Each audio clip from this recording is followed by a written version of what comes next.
بسم اللہ الرحمن الرحیم۔ السلام علیکم پیارے بچوں، آج میں آپ کو جو کہانی سنانے جا رہی ہوں اس کہانی کا نام ہے پٹرول کا کنواں۔ ایک دفعہ کا ذکر ہے، کسی گاؤں میں دو بھائی رہتے تھے۔ ایک کا نام قاسم اور ایک کا نام عاصم تھا۔ عاصم سبزی منڈی میں سبزیاں فروخت کرتا تھا، جبکہ قاسم کھیتوں میں فصلیں اگاتا تھا۔ ایک دن تیز طوفان آنے کی وجہ سے قاسم کی ساری فصلیں تباہ ہو گئیں۔ وہ بہت پریشان تھا۔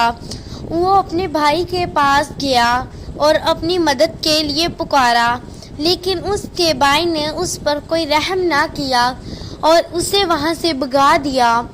وہ پریشان حالت میں اپنے گھر کی طرف واپس آ گیا۔ گھر جا کر اس نے اپنی ساری پریشانی اپنی بیگم کو بتائی۔ اس کی بیگم بھی پریشان ہو گئی اور اس کی بیگم نے کہا، آپ پریشان مت ہوں، اللہ سب بہتر کرے گا۔ اب میں آپ کے لیے کھانا لاتی ہوں۔ یہ کہہ کر اس کی بیگم وہاں سے چلی گئی اور اس کے لیے کھانا لے کر آئی۔ جب قاسم نے سارا کھانا کھا لیا تو اس نے اپنی بیگم سے کہا، بیگم، میرا پیاس سے گلا خشک ہو گیا ہے، مجھے کنویں سے تھوڑا سا ٹھنڈا پانی لا دو۔ یہ کہہ کر اس کی بیگم وہاں سے چلے گئی اور کنویں سے پانی نکالنے لگی۔ اچھا جی، ابھی لاتی ہوں۔ اس نے کنویں میں ڈول ڈالا، لیکن کنویں میں پانی کا ایک قطرہ نہ تھا۔ اس نے واپس آ کر اپنے خاوند سے کہا، کنویں میں تو ذرا سا بھی پانی نہیں ہے۔ اس کے خاوند نے کہا، کوئی نہیں، میں باہر سے لاتا ہوں۔ یہ کہہ کر وہ باہر سے پانی لینے چلا گیا۔ لوگوں نے انہیں تھوڑا سا پانی دے دیا۔ جب وہ پانی لے کر اپنے گھر آیا تو ان دونوں نے جی بھر کر پانی پیا، لیکن رات تک ان کا پانی ختم ہو گیا۔ قاسم پھر سے بہت پریشان رہنے لگا۔ اس کی بیگم نے کہا، آپ پریشان مت ہوں، باہر سے کسی مزدور کو لا کر نیچے سے کنواں کھدوا لے، اس کے نیچے ضرور پانی ہوگا۔ اس پر قاسم نے کہا، میرے پاس تو ایک پیسہ بھی نہیں، میں مزدور کو کیا دوں گا؟ میں خود ہی کنواں کھود لیتا ہوں۔ اس نے اپنی بیگم کو آواز دی تو اس کی بیگم نے کہا، ہاں جی، آ گئی۔ پھر اس نے کہا، مجھے پٹرول کی خوشبو آ رہی ہے۔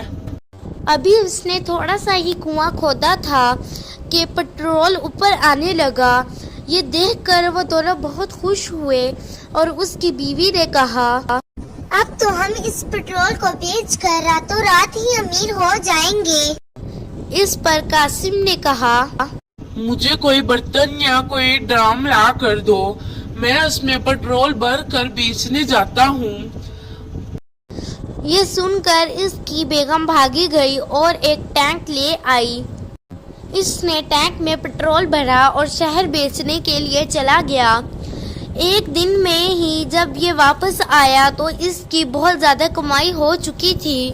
چند دنوں میں ہی وہ کنویں سے پٹرول نکال کر بہت امیر ہو گیا۔ اس کا بھائی اس کے پاس آیا اور اس نے پوچھا کہ تم کس چیز نے امیر بنا دیا؟ کل تک تو تم کوڑی کوڑی کو محتاج تھے، آج کس چیز نے تمہیں اتنا امیر بنا دیا؟ کیا تم نے چوری کرنی شروع کر دی ہے؟ اس پر قاسم نے کہا، نہیں بھائی، میں چوری نہیں کر رہا۔ تو عاصم نے کہا، سچ سچ بتا دے، تمہارے پاس 24 گھنٹے کا وقت ہے۔ میں کل آؤں گا اپنی بیگم کے ساتھ، اور تم نے اگر سچ نہ بتایا تو میں پورے گاؤں والوں کو بتا دوں گا۔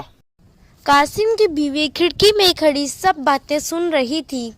جب وہ چلا گیا تو وہ آئی اور اس نے قاسم سے کہا، اب ہم کیا کریں؟ اس طرح تو ہم پھر سے غریب ہو جائیں گے۔ تو قاسم نے کہا،